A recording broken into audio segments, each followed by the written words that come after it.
Good morning, all. It's good to see you.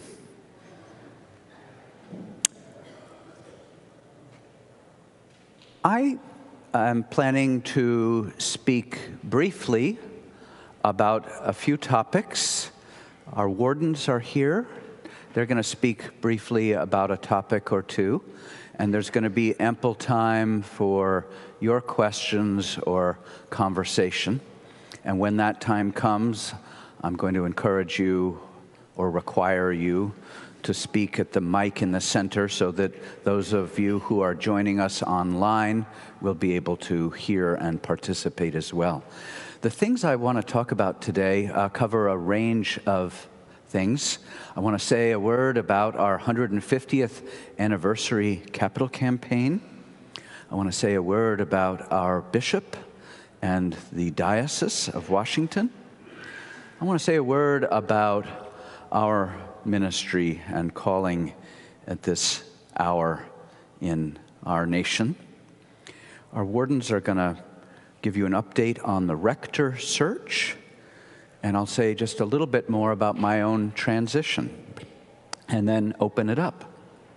So, to begin with the 150th anniversary capital campaign is to let you know that while there are still a few, literally, I think 5 households who we may yet hear from, or I imagine we may yet hear from, with a goal of $6 million, we have reached 9.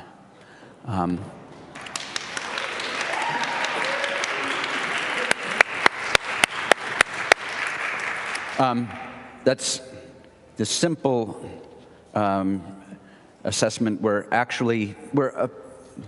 maybe 40,000 shy of that. So if anyone's feeling especially abundant.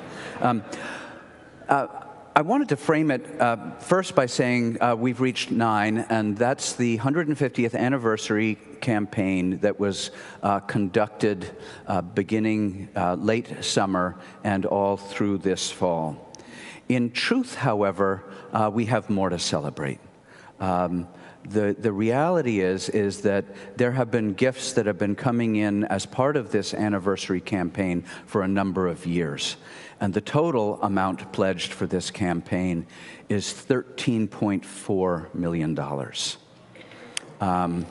That is an extraordinary testament to your belief in the future of St. Columba's. And to say a word about how did I get to 13.4. So some of you will recall that back in the days of the pandemic, when the church was closed, the vestry and I decided that we should take advantage of the church being closed to get work done on the nave, because it would be silly to come back from the pandemic and then close the church to get the work done. And so we did, and we went and found 16 very generous households who pledged and are giving $2.25 million, which have covered the expense of doing the nave work. And then a couple of years later, as St. Columba's was emerging from the pandemic in 2023, we had a number of expenses. We decided that we needed and wanted to create the labyrinth out on the front lawn. We also had adjusted our ministries during the pandemic to be able to connect with everyone electronically online, to be able to live stream. And so we had staffed up a bit to be able to do that. And we knew that our full-on 150th anniversary campaign was quickly coming, and we needed to do some upfront investment in planning and working with architects and engineers to be able to put together a reasonable plan. And so again, the vestry and I decided to reach out quietly to a small number of people, and at that time, 24 households pledged $880,000 and are making that gift. So the And then it's this most recent campaign of $9 million. But there are households who pledged early on, and we went to them and said, if you give now for the nave, or you give now for this, the labyrinth and prep, which we called a Leap of Faith campaign, can be your contribution to the overall 150th. So the combination of those three. And then one other thing, which is that while we were visiting people for this current campaign, we let people know that if you have included St. Columba's in your estate planning and are game to tell us a dollar amount, some people have figured out their estates, their wills that way, that you intend to include in a bequest, we can count that as a gift toward our endowment, because it will come in the future, and bequests go into our endowment. And that people let us know of their intentions, and that amount totaled 1.275.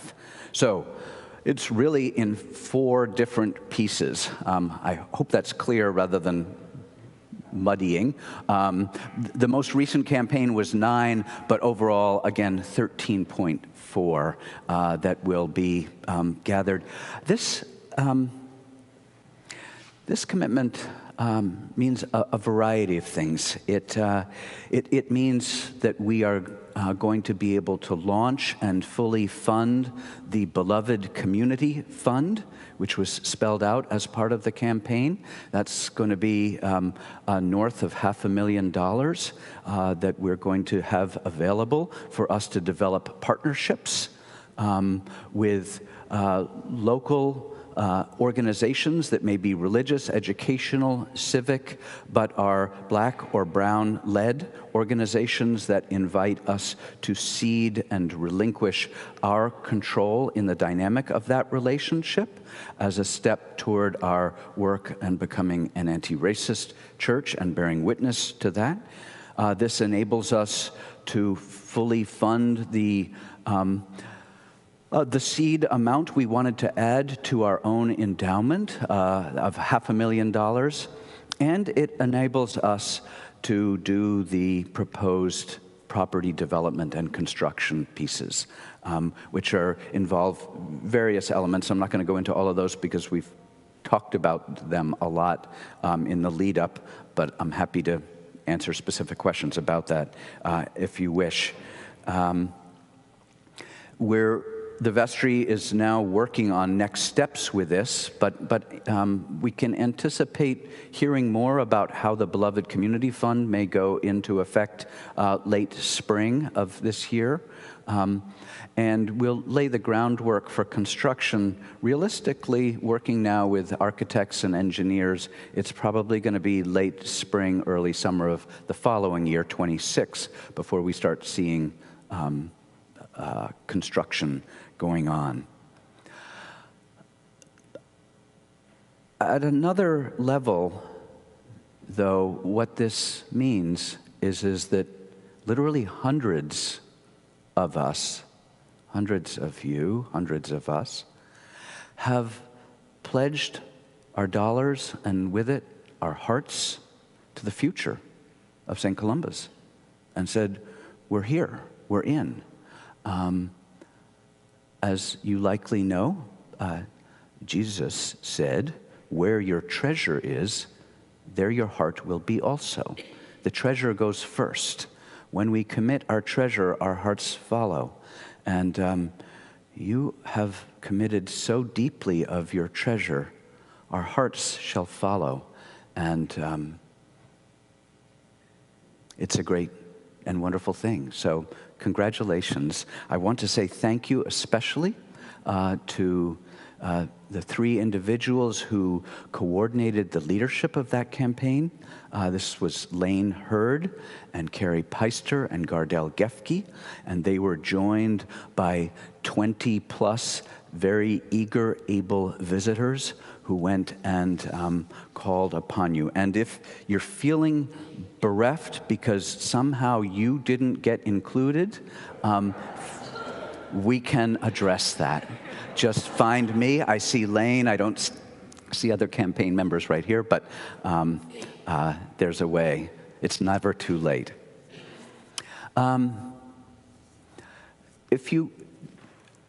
Some of what I wanted to say about Bishop Budde and the Diocese of Washington, you either heard in the sermon at 9 o'clock or 8 o'clock, or you will hear in the sermon at 11:15 from David Griswold. But at the highlight, so the Diocese of Washington met in its annual convention this past Friday evening and Saturday. And first of all, Bishop Budde is well. Bishop Budde is full of energy and light and grace and strength, and is accompanied by a very large gentleman where she's going. She has been given a security detail. She does not want it or like it, and it's good that she has it for now. And I don't know if it's still there, but the Metropolitan DC Police have been circling around. St. Columba's is one of the Episcopal churches in the district that have received hate mail and hate phone calls.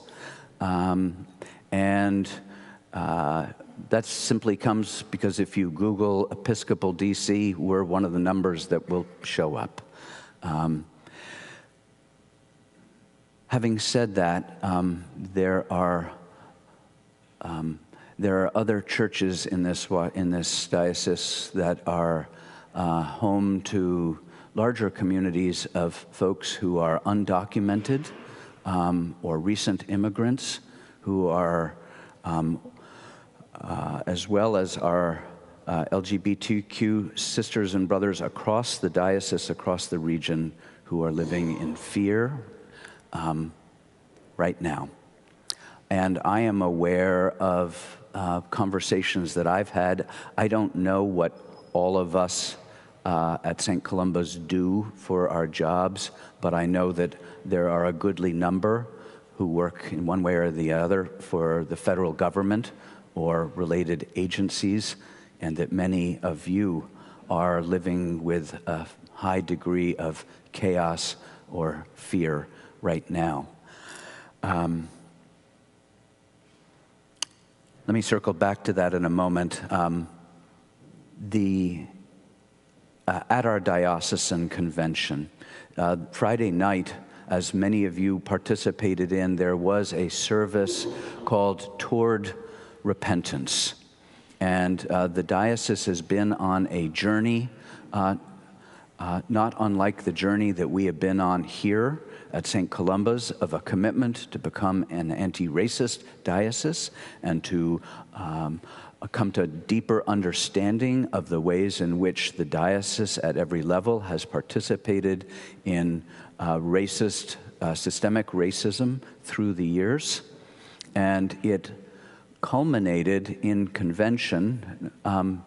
Culminated is the wrong word because it's only a step along the way, but it culminated in a step along the way, which is that the diocese approved a process for making reparation and committed $5 million of reparation funds that will be distributed during the course of the next 10 years.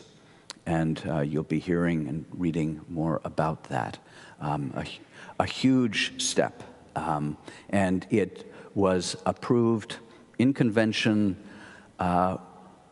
without objection at all, which was, in my mind, a reflection of the extraordinary care and thoughtfulness and prayerfulness with which they have been doing that work. So as we move forward in our own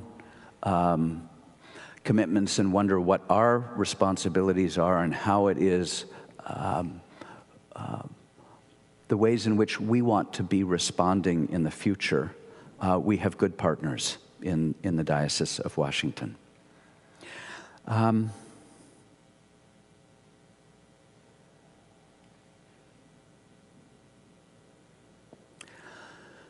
Let's see, just back to this. I'm aware of people wondering what it is that we're to do in this time. And I think that our calling, our gospel for today, as some of you will have heard and some of you will know and others will soon hear, is the story of Jesus as he has just been baptized and then been tempted in the wilderness and then goes to his hometown and enters the synagogue and is asked to read and pulls out the scroll from the prophet Isaiah and stands and reads and says, "The Spirit of the Lord is upon me because he has anointed me to bring good news to the poor. He has sent me to proclaim release to the captives, recovery of sight to the blind, to let the oppressed go free, to proclaim the year of the Lord's favor." And then he rolled up the scroll and gave it back to the attendant and sat down. The eyes of all in the synagogue were fixed on him, and he began to say to them, "Today this scripture has been fulfilled in your hearing." And as David Griswold will share with us in the sermon, that is the calling of a prophet, it is the calling of a Messiah, and it is our calling too, as agents and ambassadors of Christ, to be bearers of that good news. I will say that as I saw Bishop Buddy preach and speak and call for mercy, what I was aware of is how deeply prepared she must have been for this hour. And I don't mean that she had worked on her sermon. I mean the years of prayer and care and attention to her heart and her values and her vision and her understanding of God's call upon her and upon each and every single one of us and what is required of us. So that when her time came, and she had a time as few of us will have, but when her time came, she was ready, and she stepped into it.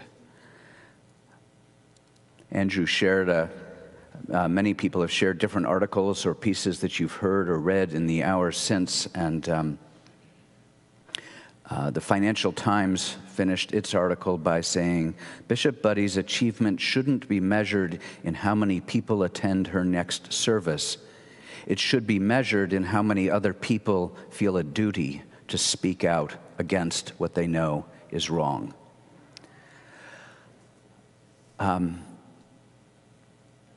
I've received some emails. We've talked among staff. What shall we do as a congregation? And my answer at the moment is, as in most crises, is we are doing it. It is to gather in prayer and mutual support. It is to stay focused on our mission and our ministry. As you well know, we have vibrant ministries welcoming and supporting recent immigrants and refugees. We have vibrant ministries supporting those who are vulnerable in our midst, both here on our property and beyond. And we have vibrant ministries supporting one another when we're in crisis ourselves. I think this hour calls us to stick to our knitting as faithful disciples of Christ, and to prepare our hearts so that when those moments come in our lives, we are as ready as we can be to speak truth and bear witness. We don't have to be clever. Bishop Buddy, her words, she wasn't clever. I mean, she's very clever, but she just spoke the gospel. And we can all speak the gospel. And as St. Francis said, preach the gospel at all times, and if you must, use words. There's a lot of room in there. Let me pause there and invite Gina and Andrew to tell us what's going on with the rector's search. And here's a microphone, Gina. Thank you. Well, thank you so much, Ledlie. It's kind of hard to follow that beautiful set of points with a discussion of the rector's search, but there's clearly a lot going on right now in our world, in our city, in our church. One thing that is going on right now, which I think Ledlie's going to speak to in a moment, in the next month, we will both sadly and joyfully be saying farewell to Ledlie. And I get emotional even just saying that. We're going to miss him a lot, and we have a lot planned for our celebration of Ledlie and his ministry, and we'll say a little bit more about that in a moment. But of course, these goodbyes raise the question of what happens next. And so Andrew and I are here to just share with you, the vestry has been hard at work on searching for our next new rector, and I think the main headline to take away today is it is going very well. We are in great shape. And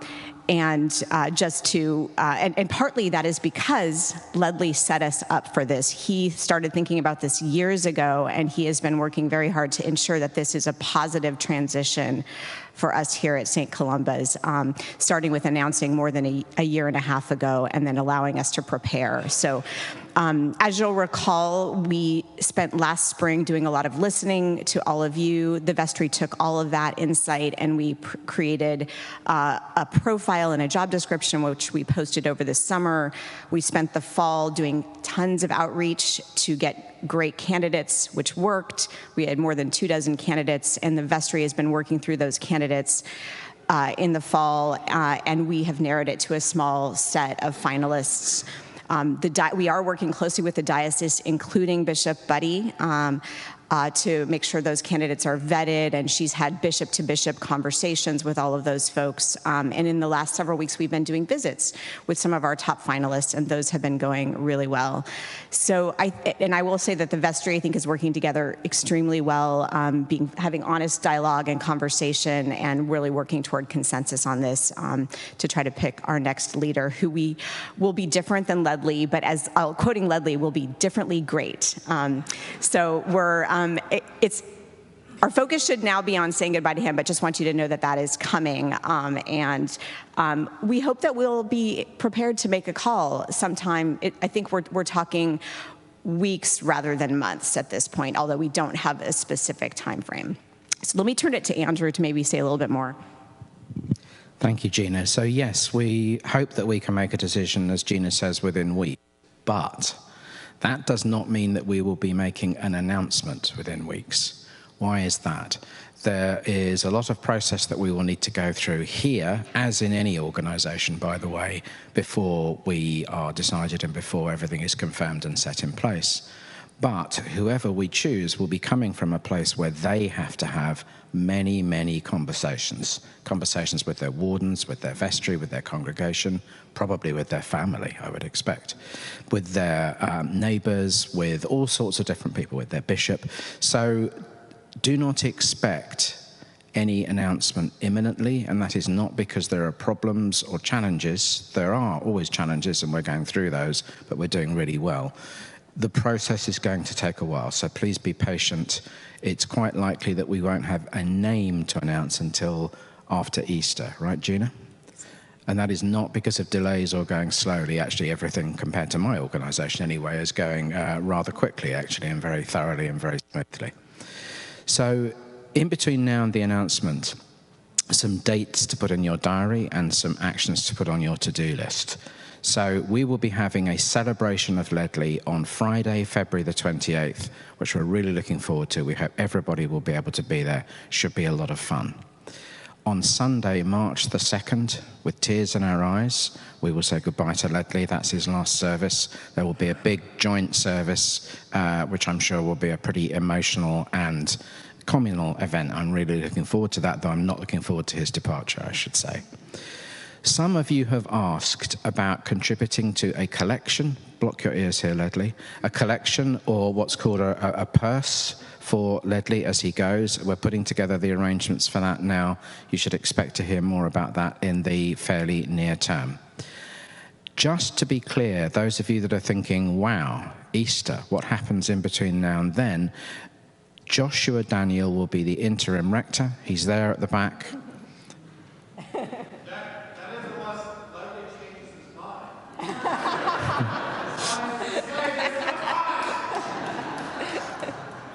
If that doesn't happen, then that man will be standing up here where I am now, as he often does. Anything else we need to add, Gina? I don't think so. The only thing I would say is I think we're currently aiming for hoping to maybe be able to introduce a new rector around Columba Day, but don't hold us to that because lots of things could change. And back to Ledlie on more on his transition, and hopefully we'll have some time for questions if anyone has those. Thanks, Gina.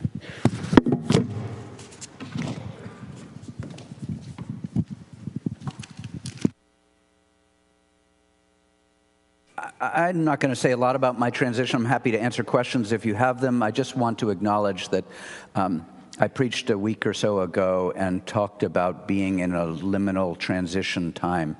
And I'm aware from responses that that's something that, that you all know a lot about, is being in liminal spaces and being in transition yourself. And I received more comments than I often do from sermons, and people making the leap, both commenting about my being in a liminal space, St. Columba's being in a liminal space, this nation being in a liminal space, and then people claiming it in their own lives as they think about making transitions in career or partners or jobs or location and all of that. And it's tender, and it's the image I used, as some of you will know, is being out in deep water where we can't see the shore. And that feels scary. And it's also a place where the gift of the Holy Spirit may brood upon us and in us and around us and bring forth new life. As I also shared, just Sarah and I are packing up our house here on Davenport Street, a house that we have loved and lived in for this just shy of 10 years. And we'll be moving up to Redding, Connecticut, a little town that doesn't have anything in it, a bunch of residents and a fair amount of wildlife, and that's going to work well for us, I think. So we think. That's what I have in way of prepared words, and there's a microphone in the middle. Our wardens are here. Happy to hear any thoughts or try to answer any questions that anybody might have. And about any of it, or something we haven't talked about. Jamal, I didn't expect you to be asking the first question, but go for it. Yeah, I know. I keep forgetting to ask anybody this, and I don't know who to ask, but I've worked at water ministry, and it's thriving. Do we have any guidance as to what to do if somebody came to the door and asked to come in and cruise through and perhaps pick up people? Is that something that could happen, and are we a sanctuary, or what do we do? Yeah, thank you for that. The bishop shared with us yesterday that the diocese is going to work on right away on a plan for that. Apparently that has already happened at an Episcopal church in Washington. And so that is a real and present. It's real and present. I'll just leave it there. And we do not have a plan. My understanding, though, is that sanctuary churches, by law, no longer. I don't know how that works. It's been said that they don't exist. Churches have been sanctuaries since the beginning of churches. So I don't know where that gets played out.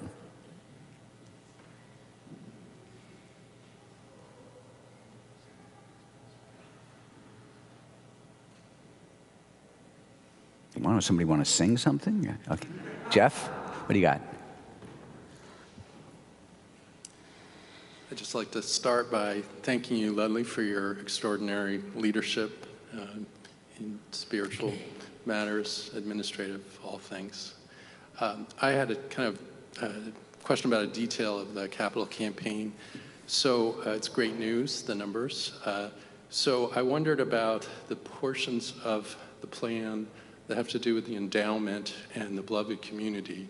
So the original goal, as I understood it, was if we raise $6 million, then $500,000 would go to each of those two priorities. So now that we've raised $9 million, do those two get increased by 50%, or will they be used for other needs? And I recall that there was a wish list, a priority list that went well beyond the other money for capital improvement on the grounds.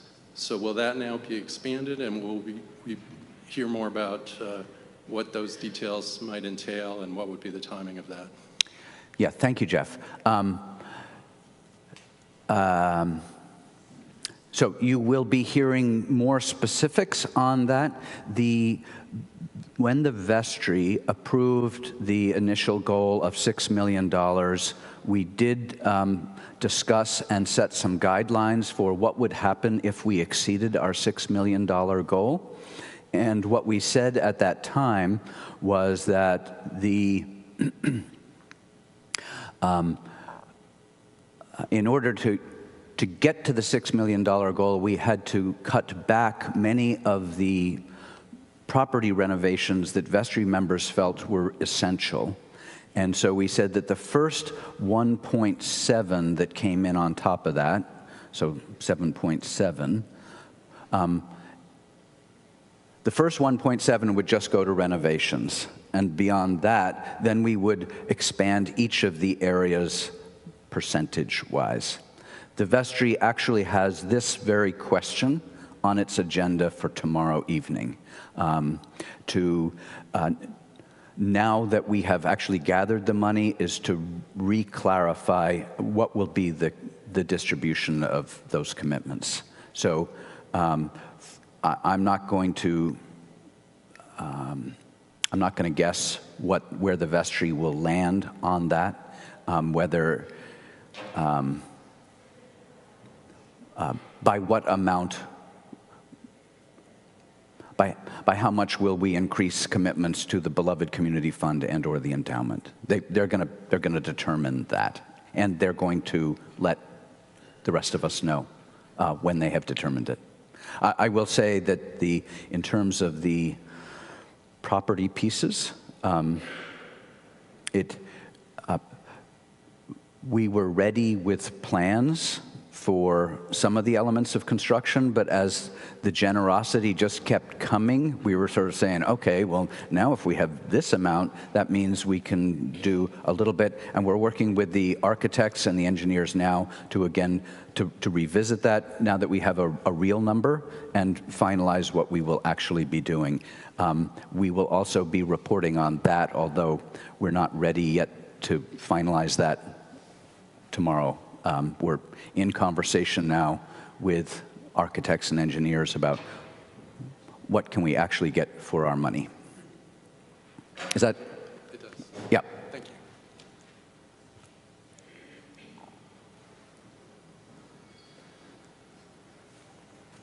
Thank you for this briefing, and I just want to pause and say thank you for the gift of time, that notification that has allowed such a thoughtful process. And I want to thank the vestry, because I remember back when we were briefed by someone from the bishop's office about how searches go, and for a vestry to take it on and become the search committee is unusual, and they had so much on their shoulders, and I just feel like we're so graced, and I just really want to say a profound thanks.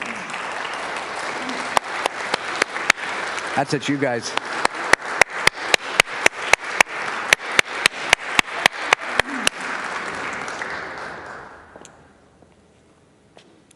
I just want to say that I think the reason the vestry has been able to do this because of the extraordinary leadership of so many other people in this congregation who have stepped up and led the capital campaign and continued all of our ministries and planned goings away for Ledlie. So we've been able to really focus on the search because there's such a tremendous gift of leadership in this congregation.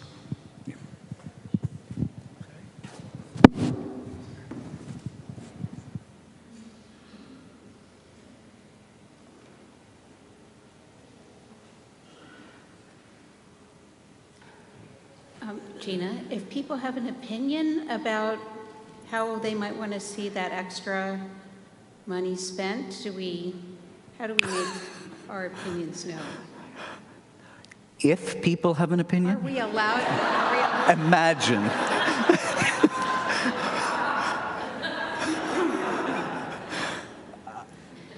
think we gather opinions and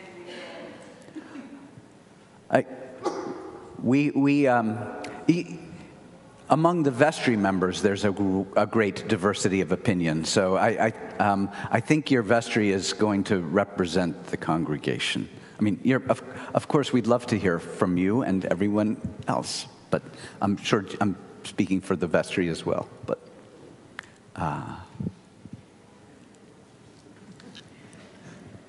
there's not a formal process there.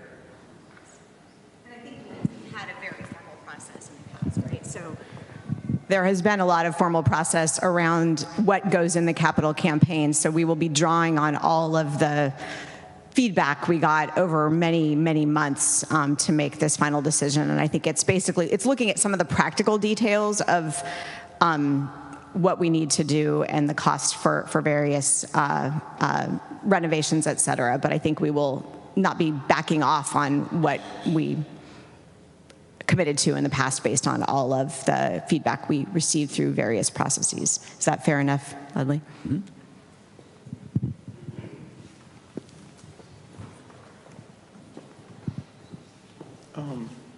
At the risk of kind of bumming everybody out, but I want to circle back to a thread from Susan. I'm wondering about what St. Columba's, if any, access to legal services is. There were some credible indicators at the end of the week that the White House could, in the coming weeks, instruct the Justice Department and the IRS to make life difficult for the Diocese of Washington and potentially its member churches. And so do we have legal counsel on retainer? Is that something that we would seek aid from the diocese from if people were start to poke at like tax exempt status, other stuff like that, or some of the ministries we undertake? If we were facing an investigation or something like that, do we have legal representation that we can avail ourselves of? Thank you, George.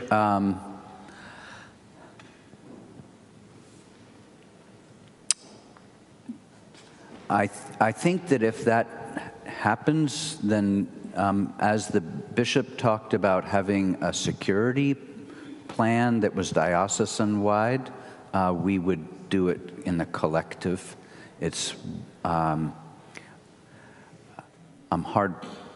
I may be being naive, but I'm hard-pressed to imagine that St. Columba's would be singled out alone, and if there are a bunch of churches where this is coming up, then I think we would coordinate together.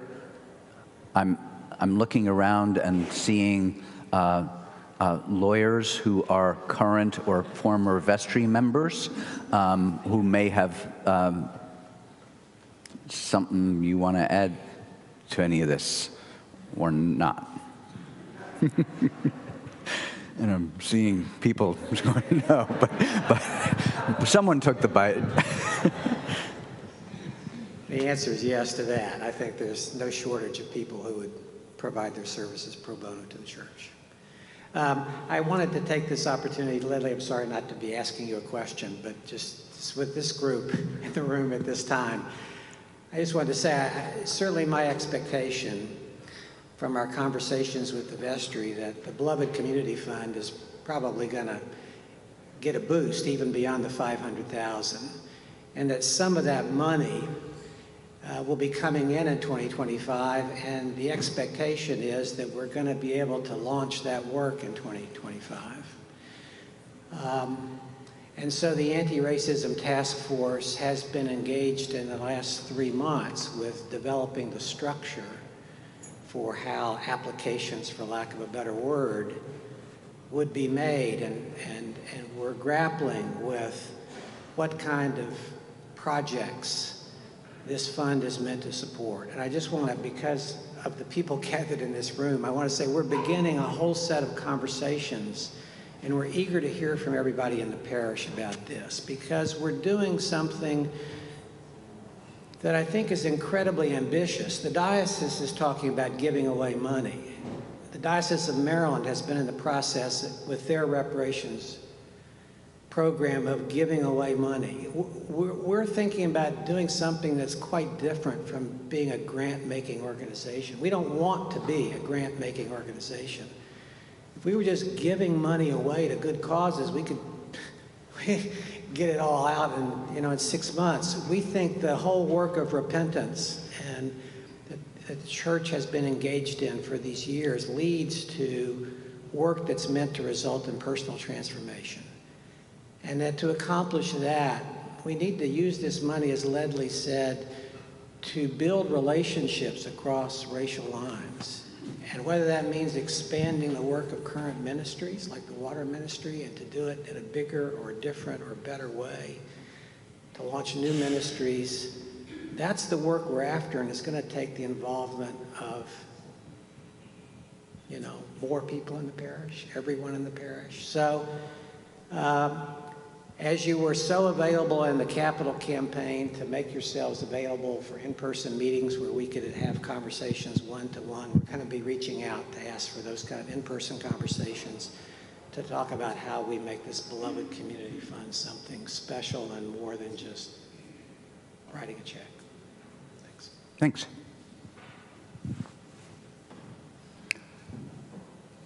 Anything else? Last one. This isn't a question, but one of the things that struck me about Bishop Buddy was how grounded and calm she was in her communication. And I know people, I don't work anymore, so I don't have these work pressures, but I know people have been experiencing upset, chaos. And I just want to remind everyone that this is our place of spirit and grounding, and we have each other and should use each other. Thank you.